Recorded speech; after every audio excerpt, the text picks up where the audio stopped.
नमस्कार, स्वागत है आप सभी का हिस्ट्री 360 चैनल में। मैं रवि कुलरिया, हिस्ट्री लेक्चर राजस्थान से। आज के इस वीडियो में मैं रिव्यू करूंगा डॉक्टर एस.एल. नागौरी की पुस्तक विश्व की प्राचीन सभ्यताओं का। इस बुक के बारे में एमए के विद्यार्थियों ने पूछा था। हालांकि बुक के बारे में नहीं, वो इस टॉपिक के बारे में पूछते हैं कि कोई बुक सजेस्ट कीजिए, और मुझे प्रॉब्लम होती थी क्योंकि मैंने इस पर पर्टिकुलर कोई बुक पढ़ी नहीं है। अरविंद भास्कर की जो वर्ल्ड हिस्ट्री आती है उसमें 4-5 सभ्यताओं के बारे में जानकारी दी गई है, अच्छी जानकारी दी गई है, लेकिन इस टॉपिक पर कोई पर्टिकुलर बुक मेरे पास थी नहीं। तो मैंने सोचा कि एक बुक मंगवा लेते हैं, तो एस.एल. नागौरी की ये बुक मंगवाई मैंने, और शॉर्ट एंड स्वीट है। 290-92 पेज में लगभग 10-12 सभ्यताओं के बारे में जानकारी दी गई है, और अच्छी जानकारी है। बहुत ज़्यादा डिटेल में तो नहीं है, क्योंकि इतनी सारी सभ्यताएं यदि आप 290 पेज में डालेंगे तो विवरण थोड़ा सा कम रहेगा, लेकिन मेरे हिसाब से एमए के विद्यार्थियों के लिए ठीक रहेगी। राजस्थान में जो फर्स्ट ग्रेड का एग्जाम होता है पीजीटी का, उसमें जो ये टॉपिक आते हैं उसमें कोई प्रॉब्लम वाली बात होती नहीं, क्योंकि अरविंद भास्कर यदि कोई पढ़ता है तो उसमें वो मिल जाते हैं टॉपिक्स, और उन्होंने अच्छा विवरण दे रखा है। अब इसमें मैं आपको दिखाऊं, जैसे 10 टॉपिक बना के दे रखे हैं। पूर्व ऐतिहासिक युग, मिस्र की सभ्यता, ये देखिए मिस्र की सभ्यता के बारे में कौन कौन से सब टॉपिक्स हैं वो भी आप देख सकते हैं। मेसोपोटामिया में फिर इनमें सुमेरिया के बारे में जानकारी है और अकादियन वंश के। फिर बेबीलोनिया की सभ्यता, इसके बाद में असीरिया की सभ्यता, चीन की सभ्यता, फारस की सभ्यता, यूनान, रोम और भारत की सभ्यता। भारत के अंदर इन्होंने सिंधु घाटी सभ्यता के बारे में जानकारी दी है, वैदिक सभ्यता के बारे में जानकारी दी है, और जैन और बौद्ध धर्म के बारे में जानकारी देते हुए लास्ट टॉपिक इन्होंने लिखा है कि विश्व की सभ्यता पर भारतीय संस्कृति का क्या प्रभाव रहा। हालांकि उसका विवरण 3-4 पेज में ही है, काफी कम है।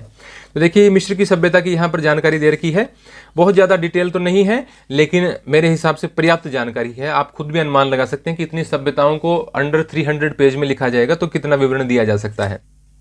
जैसे चीन की सभ्यता के बारे में है तो शॉर्ट में सब बातें दी गई हैं। जैसे उसके जो वंश हैं, हाशिया, शांग, चाउ, चीन, हान, तांग, शुंग, जो भी हैं, या उनके जो विचारक हैं, कन्फ्यूशियस, लाओ त्से, मैक्सियस, मोटी वगैरह के बारे में जानकारी दे रखी है। फारस की सभ्यता की काफ़ी कम जानकारी है। यूनान में भी शॉर्ट में ठीक ठीक बातें बताई गई हैं। तो कुल मिलाकर ठीक लगी मुझे किताब।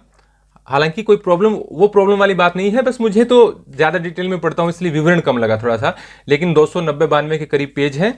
अच्छी भाषा है, कोई आपको लैंग्वेज में किसी प्रकार की कोई दिक्कत नहीं आएगी, अच्छी जानकारी है। तो एमए के विद्यार्थी इस प्रकार की बुक पढ़ सकते हैं। शायद उनके एक पेपर लगता है तो पूछा करते हैं इसके बारे में।